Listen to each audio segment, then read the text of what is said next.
Hello tout le monde, ici Sandrine, neuropsychologue, coach et co-créatrice du programme 18 vertus pour plus de sens au quotidien. Un programme en accès libre que vous pouvez rejoindre si ce n'est pas encore fait sur 18vertus.com où nous travaillons chaque semaine, depuis déjà 15 semaines, sur un mot qui est fort de sens, une vertu qui nous permet de voir les choses autrement, de percevoir les gens et les situations qu'on rencontre autrement, d'avoir un autre angle du monde.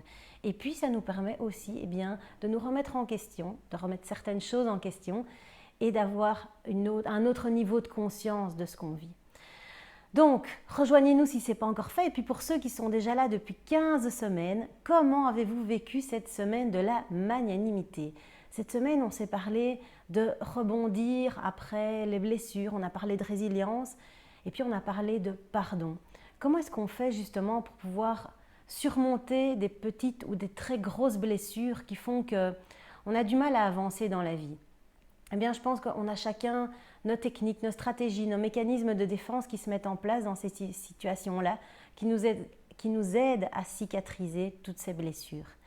Et donc, je vous avais abordé différentes techniques comme Ho'oponopono qu'on pouvait mettre en place dans certaines circonstances qui peuvent être très puissantes et nous aider justement à pouvoir dépasser toutes ces blessures, en tout cas à avancer sur ce chemin-là.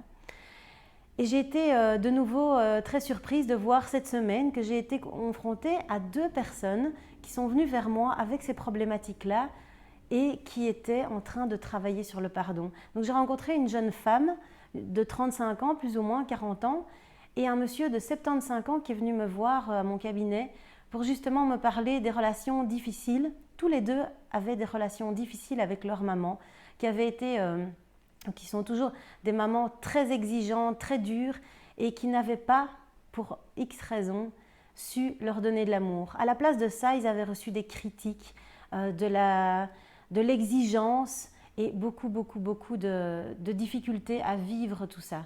Et donc aujourd'hui, c'est difficile pour eux de pouvoir continuer à avancer quand on a 75 ans et qu'on vit toujours avec ses regrets, ses reproches par rapport à sa maman, par rapport à un être qui nous a élevés et qu'on n'a pas reçu suffisamment de valorisation, d'amour pendant toutes ces années.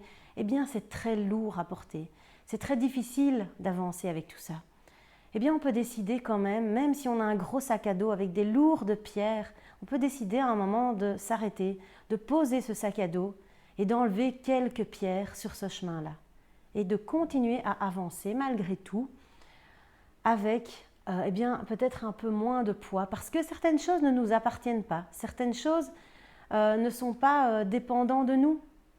Et puis, ce n'est pas notre faute si nos parents n'ont pas su nous donner l'amour parce qu'eux-mêmes peut-être ne l'avaient pas reçu, n'ont pas su trouver les mots qui étaient importants pour nous à certains moments de notre vie.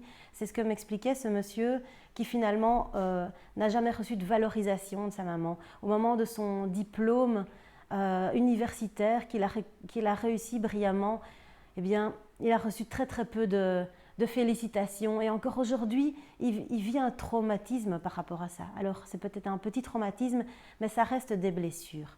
Donc aujourd'hui, je pense que c'est important qu'on puisse tous observer toutes ces blessures qu'on a et voir comment on peut pardonner les personnes ou les situations qu'on a rencontrées qui font qu'aujourd'hui on est dans la tristesse, dans la colère ou même dans la peur à cause de toutes ces petites, ces situations plus importantes qu'on a rencontrées sur notre chemin qui font qu'on a du mal à avancer.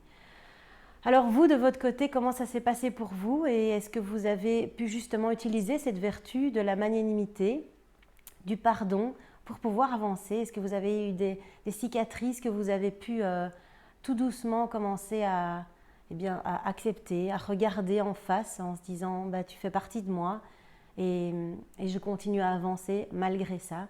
Comment ça s'est passé pour vous? Mettez-moi ça dans les commentaires, je suis curieuse de vous lire.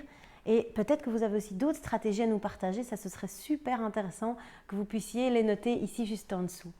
Alors profitez de cette vertu jusqu'à la fin de la semaine pour pouvoir soigner, apaiser tout ce que vous avez à apaiser dans votre vie. Et puis on se retrouve lundi prochain pour la prochaine vertu. D'ici là, prenez bien soin de vous de chaque moment et puis partagez cette vidéo si vous pensez que ça peut faire du bien, si ça peut servir à d'autres personnes qui vivent des moments difficiles aussi. Voilà, je vous embrasse bien fort, je vous dis à bientôt!